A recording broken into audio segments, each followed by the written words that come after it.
صباح النور مجددا مشاهدينا، صباح النور مجددا امين. اهلا وسهلا. يعني اليوم انا وياك بالذات عم نحط اصابعنا على الجرح. كنا عم نحكي مع ربيع انه جروح الطفوله صحيح.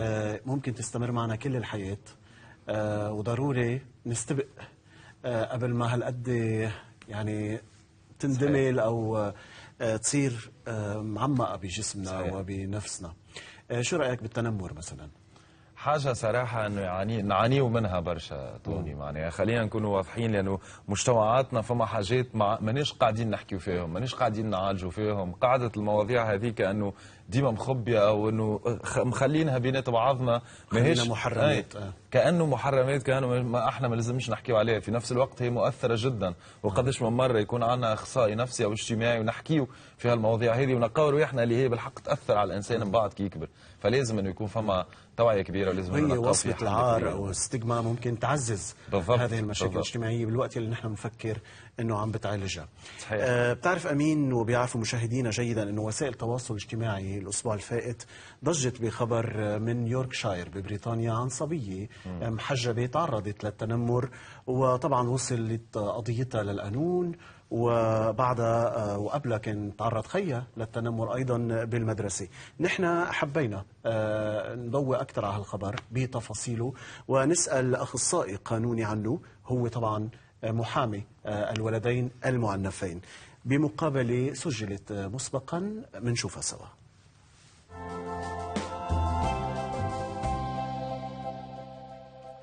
صباح النور مجددا مشاهدينا. ضجت وسائل التواصل الاجتماعي الأسبوع الفائت بمقطع مصور للاجئة سورية محجبة في 14 من العمر تتعرض للضرب من قبل طلاب في مدرسة هادرسفيلد غربي يوركشاير في بريطانيا. صحيفة ديلي ميل البريطانية قالت إن هذه اللاجئة التي لم تذكر اسمها هي شقيقة جمال 15 عاما الذي كان تعرض بدوره للضرب في المدرسة نفسها وفي الأسبوع نفسه. الحادثتان العنيفتان أثرتا موجة غضب عبر العالم تجاه العنصرية والتنمر اللذين يتعرض لهما الأطفال العرب وخصوصا اللاجئين السوريين في بلدان اللجوء. للحديث أكثر عن وجهة رأي القانون تجاه ما حصل مع جمال وشقيقته ينضم إلينا مباشرة من لندن محامي عائلة الطفلين المعنفين الأستاذ محمد أكونجي. Good morning, Mr. Akunji. How does the law define bullying, especially when those bullied are underage students? Good morning. Well, bullying is really defined by school policies which are disseminated by the local government.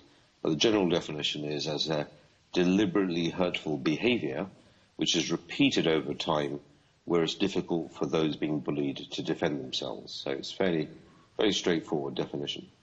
Mm-hmm. Is the school responsible for any of these actions, or who's the main responsible of that? Well, I mean, the school's responsible to limit and to stop bullying, but obviously the bullies are the ones responsible for their behavior. And bullying behavior will either be emotional harm or physical harm, as in this case. And the person committing that harm is responsible for that particular incident. But the schools are under a duty that where there is a campaign of this sort of behavior, that they have to stop it, they have to put it out. Mm-hmm. Mr. Akunji, the bullied male student is the sister of the bullied boy Jamal, who was also attacked in the same school. Do their family intend to take legal action against the bullies? Against the bullies, no. The state will take action and has taken action against one of the bullies for Jamal, in that he has been arrested as a criminal and is now awaiting a trial and the outcome of that. Okay. So what legal actions will be taken? And why, I mean, just like marginalize the bullies in this punishment?